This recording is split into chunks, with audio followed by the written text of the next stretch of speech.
సంబంధించి నిరంతరంగా ఒక పక్షాన ప్రకృతి పరంగా ఎన్ని ఇబ్బందులు వచ్చినా భక్తులకు అన్ని తీర్ల సౌకర్యాల విషయంలో ఇబ్బంది రాకుండా మరి అనేక మంది జిల్లా స్థాయి రాష్ట్ర స్థాయి అధికారులు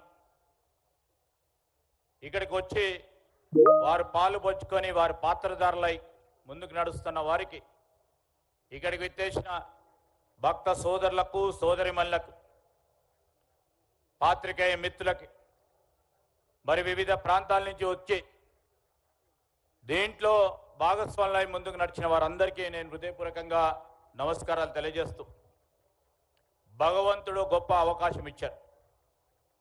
నేను ఈ ప్రాంత శాసనసభ్యుడిగా మరి సరస్వతి పుష్కరాల సందర్భంలో మొదటగా నన్ను ప్రాతినిధ్యం వహించే అవకాశం కల్పించడం పక్షాన ప్రజలందరిది అయితే వారందరికీ కూడా నేను హృదయపూర్వకంగా మరొక మారు కృతజ్ఞతలు చెప్పాల్సిన అవసరం ఉంటుంది. ఈ ప్రాంత ప్రజలు నన్ను ఆశీర్వాదం ఇచ్చిన తర్వాత ఈ ప్రాంతానికి సంబంధించిన ప్రధానమైన కార్యక్రమం మనం అవకాశం వచ్చే ప్రతి 12 సంవత్సరాలకి వచ్చే పుష్కరాలు 2025 మే 15వ తారీఖు నుంచి ఈ రోజు వరకు జరుగుతూ ఉన్న పుష్కరాలకు సంబంధించి నేను ఈ ప్రాంత శాసనసభ్యుడిగా మరి భగవంతుని ఆశీస్సులతో మా నాన్నగారి ఆశీస్సులతో ఈ ప్రాంత ప్రజలందరి ఆశీర్వాదంతో మంత్రిగా నిలబడి ఆ భగవంతుడి ఆశీస్సులు కలిగి ఈరోజు పుష్కరాల సందర్భంలో ఒక ప్రధానమైన కార్యక్రమాన్ని నిర్వహించడానికి అవకాశం కల్పించిన భగవంతుడికి మనమందరం కూడా ఎల్లప్పుడూ రుణపడి ఉన్నామని మీ అందరికీ కూడా మనవి చేస్తూ ఒక గొప్ప అవకాశం వచ్చిన సందర్భంలో సమయం తక్కువ ఉండే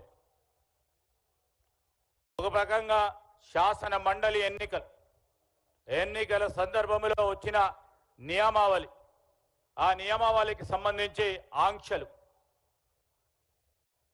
దాని పరంగా ఇబ్బందులు అయినప్పటికీ దేవాదాయ శాఖ అదేవిధంగా జిల్లా యంత్రాంగం ప్రధానంగా పనులు చేపట్టాలే పనులు చేయాలని ఆకాంక్షతో ముందుకు నడిచిన జిల్లా కలెక్టర్ గారి పర్యవేక్షణలో వివిధ డిపార్ట్మెంట్లకు సంబంధించి చేసిన ప్రయత్నం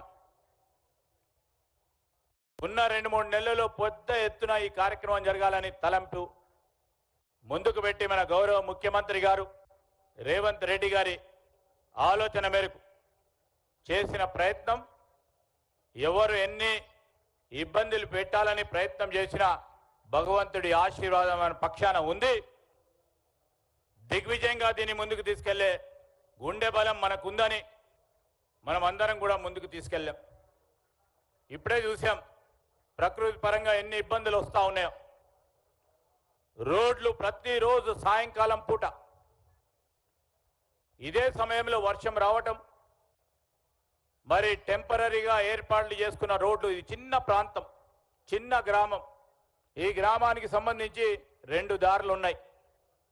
ఆ 2 దారులకు సంబంధించి మనం ఏర్పాటు చేసుకున్న ప్రధానంగా ఈ సరస్వతి ఘాట్ నిర్మాణంతో పాటు అటు వచ్చే ప్రాణహిత నది, ఇటు నుంచి వచ్చే గోదావరి అంతర్వాహిని అయిన సరస్వతి నది కూడలిలో ప్రతి ఒక్కరు కూడా ఈ పుణ్య స్నానం చేయాలని తలంపు చేసి ఇక్కడ సరస్వతి ఘాట్ నిర్మాణం చేసి 17 అడుగుల సరస్వతి మాత విగ్రహాన్ని ఏర్పాటు చేసుకొని ఇక్కడే ఈ పుణ్య స్నానం చేయాలని తలంపుతో ముందుకెళ్ళాం. ఛాలెంజ్గా తీసుకున్నాం. అందరు కూడా సహకరించారు. క్రమశిక్షణతో భక్తులు కూడా ఇంత పెద్ద ఎత్తున దాదాపు 12 రోజుల్లో కని విని ఎరగని రీతిలో ఎప్పుడు కూడా చరిత్రలో కూడా ఈ 10 రోజుల్లో 30 లక్షల మంది జనాభాను ఈ ప్రాంతం ఎప్పుడు చూడలే. దానికి సంబంధించి సౌకర్యాలు కల్పించడం అనేది ఒక ఛాలెంజ్. దాన్ని అవరోధం చేయాలనుకున్న వారిది దాన్ని పక్కన పెట్టేది ఇంకో ఛాలెంజ్ అయిపోయినప్పటికీ ఈరోజు ప్రభుత్వం ప్రధానంగా దేవాదాయ శాఖ ప్రభుత్వానికి సంబంధించిన మన ముఖ్యమంత్రి దేవాదాయ శాఖ మంత్రివర్యులు సహచరులు సోదరిమణి కొండా సురేఖ గారు మొత్తం యావత్ యంత్రాంగం అంతా కూడా ఛాలెంజ్గా తీసుకొని పనిచేయడం జరిగింది. దాంట్లో భాగంగానే ఈరోజు జిల్లా యంత్రాంగం తరఫున జిల్లా రెవెన్యూ యంత్రాంగం, జిల్లా పోలీస్ యంత్రాంగం, ఆర్ఎన్బి, ఇరిగేషన్, పంచాయతీరాజ్, ప్రత్యేకంగా విద్యుత్ శాఖకు సంబంధించిన అధికారులు, శానిటేషన్కు సంబంధించి పంచాయతీరాజ్ విభాగం, మరి నీటి పారుదల శాఖకు సంబంధించి వీరందరూ కూడా ఒక గొప్ప ప్రయత్నం చేయడంతో పాటు వాలంటరీగా కొన్ని సౌకర్యాలు మేము ఇవ్వాలని వివిధ సంఘాలు వచ్చి మరి అన్నదాన కార్యక్రమాలు కానీ, మంచినీటి సదుపాయం కానీ, రవాణా సౌకర్యం కల్పించిన ప్రతి ఒక్కరికి ఈ సందర్భంలో మీకు నేను ఈ ప్రాంత శాసనసభ్యుడిగా ప్రభుత్వ పరంగా మీకు అందరికి కూడా కృతజ్ఞతలు తెలియజేస్తా ఉన్నాం. ఈ సందర్భంలో మేము చెప్తా ఉన్నాం, మొదట కూడా ముఖ్యమంత్రి గారు చెప్పారు, ఇది ఒక ప్రధానమైన మన కార్యక్రమం. రేపు గోదావరి పుష్కరాల సందర్భంలో కని విని ఎరగని రీతిలో నిజామాబాద్ నుంచి మొదలు పెట్టుకొని ఖమ్మం చిట్ట చివరి ప్రాంతం వరకు కూడా గోదావరి నది ఎక్కడ ప్రవహించి దేవాలయాలు ఉన్న చోట ఒక బృహత్తరమైన కార్యక్రమం 2027లో ఈ ప్రభుత్వం చేతుల మీదుగా పెద్ద ఎత్తున జరపడం, దీంట్లో ఉన్న చిన్న చిన్న లోటుపాట్లను కూడా సవరణ చేసుకొని ముందుకెళ్లే కార్యాచరణ తీసుకునే ప్రయత్నం ఈ ప్రభుత్వం చేస్తుందని ఓ గొప్ప కార్యక్రమం చేయదలుచుకున్నాము. ఇంతకుముందే బ్రహ్మశ్రీ నాగఫణి శర్మ గారు ఆశీర్వాదం కూడా ఇవ్వటం జరిగింది. ఈ సందర్భంలో మళ్ళా వర్షం మొదలైంది, అందరికీ ఆశీర్వాదం ఇవ్వడానికి 2 ప్రధానమైన కార్యక్రమాలు చేపట్టాం. మీరు ముందు చూస్తా ఉన్నవారు ఎప్పుడు ఈ తెలంగాణ రాష్ట్రంలో ఈ కార్యక్రమం చేపట్టలే. మరి మీరు